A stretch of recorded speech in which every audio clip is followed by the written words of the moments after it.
நேற்று தான் கேள்வி கேட்டேன், ஏன் வந்து டிவிகேக்காரவங்க எம்எல்ஏ வந்து ஹிந்தியில் பேசுகிறாங்க அப்படின்னு. அதுக்கு இன்றைக்கி உடனே பதில் கிடச்சிருச்சுங்க. அப்போ நம்ம பேசுகிறதெல்லாம் அவங்களுக்கு கேட்குது. நம்ம நிறைய கேள்விகள் கேட்கணும், கேட்டுக்கிட்டே இருக்கணும். இல்லைன்னா டிவிகே அப்படின்ற ஒரு முகமுடியை போட்டு பாஜக உள்ளே வர்றதுக்கு முழு பிளானிங்கில் இருக்குது. சொன்னால் உங்களுக்கு புரியாது. ராகவ் சட்டா பற்றி இதை தான் நான் சொன்னேன். ராகவ் சட்டாவை அப்படி சப்போர்ட் பண்ண நம்மளுடைய யங்ஸ்டர்ஸ்க்கு புரியவே இல்லை. நான் சொன்னேன், அவர் வந்து ஒரு பிஜேபி டீமு வரப்போகிறான் வந்துட்டான். ஸோ நான் திரும்ப சொல்கிறேன், இதை வந்து நீங்கள் நம்புங்க, நம்பாட்டி போங்க.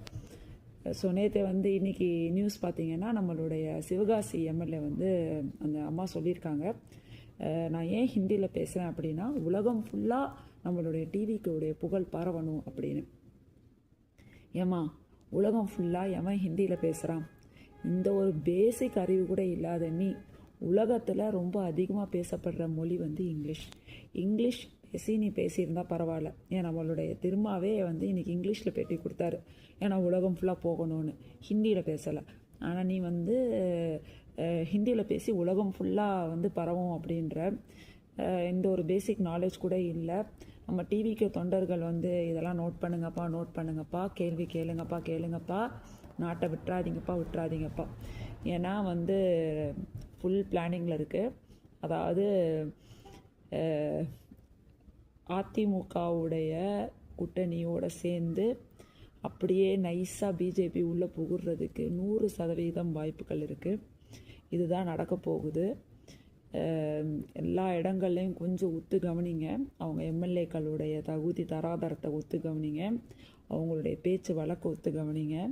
அவங்க எப்படி பேசுகிறாங்க, யாரை மிரட்டுறாங்க, என்ன மாதிரி அவங்களுடைய டோன் இருக்குது அப்படின்றத பாருங்கள். நான் வந்து திமுக வந்து எல்லாமே சூப்பர், அவங்க பண்ணது எல்லாமே வந்து நியாயம் தர்மம் அப்படின்னு சொல்கிறதுக்காக வரல. நம்ம வந்து எல்லாருமே ஒரு மாற்றத்தை எதிர்பார்த்து தான் நம்ம வந்து விஜயை செலக்ட் பண்ணாங்க.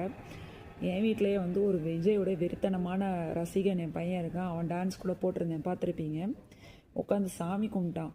கவுண்டிங் நடக்கும்போது விஜய் தான் ஜெயிக்கணும்னு. ஜெயிச்ச உடனே அவனுக்கு பயங்கரமான சந்தோஷம். ஏன் ஓட்டு போட்டோம் அப்படின்னா, விஜய் அப்படின்ற ஒரு ஒத்த ஆளுடைய மூஞ்சிக்காக தான் ஓட்டு போட்டோம்.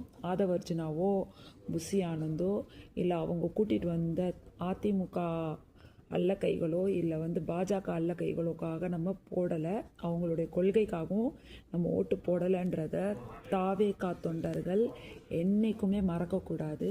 அந்த மாதிரி ஏதாவது நடக்கும்போது கேள்வி கேட்குறது நம்ம உரிமை, விட்டுறாதீங்க.